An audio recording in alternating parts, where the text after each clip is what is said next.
Okay, so I'm back in Photoshop, and I've got these four images of Pedro here. Let's take a look at those. And you can see some, at least in my opinion, and I shot these myself, some of these are definitely better than others.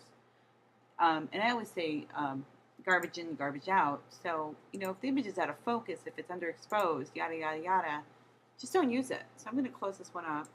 And I find this one to be kind of fuzzy right here compared to this one. So I think I'm going to go with this one over this one. So again, I'm going to close that up. So I have one right now that's on a black background and one that's on a white background.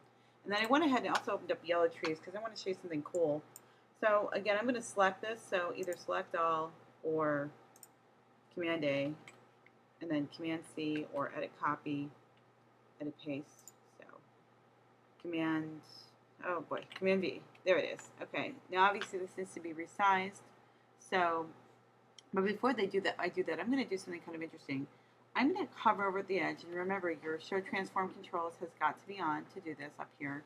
Hover over the edge, and you see how you get this, there it is, this little kind of like toggly rotational device. So I'm going to get that. Come on.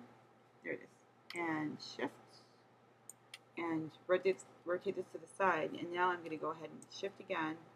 And I'm going to have those trees fill my composition. So if I need to, I'm going to bring these out so they really just take over. And then, of course, apply. There we go. So let's see what that looks like because I'm kind of curious. It looks really cool already. And again, depending on what I choose to do, that's kind of interesting, but it's not really what I wanted. Let's try opacity, or overlay rather. It's kind of interesting. Here's the problem. I kind of just want the trees going through him. I don't want them in the background, but the background is so light that I've got a problem. So what I'm going to do is I'm going to make a new layer, and I'm going to sandwich it between the two of them. There's a lot of different ways to do what I'm about to show you, by the way, but I'm going to grab a black brush, so it's got the color black, and here's my brush. And I'm going to get a warm fuzzy brush, so one of these fuzzy brushes here. And I'm working on layer 2, so I'm actually working on the image itself. I want to keep the image intact, but I'm going to just come around, and I'm going to make my background deliberately darker, just like that.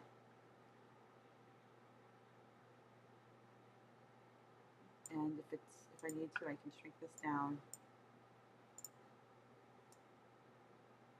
and just come in and get these areas a little bit more. And of course I'm rushing this because I want to show you guys what this can do. So I'll give him a little bit of like a halo up here. Let's see what that looks like. See the difference? Look at that. This is before and this after. And of course I can always come in and just keep adding blacks. And if I make a mistake, I can erase it and go back in and add some white or just erase it completely. But I can really go with the outline. Now the other thing I'm going to want to do is I like the idea of just using one color. So I'm going to go to hue saturation. So, oopsie. So I'm going to add an adjustment layer directly above Pedro here. And I'm going to reduce the saturation. So now, just to show you what I just did, he's now in black and white. So now I have that, and now I have this. And this is what it looks like without it. And I kind of like that better. I just feel like I have more control over the colors. Obviously, I think I want to come back in and just do a little bit more work with this. But you can see how you can manipulate these images. And then, of course, once I have this to my liking, File, Save As, and I'm going to call this Pedro Final, and it's in my double exposure folder, and it's a Photoshop.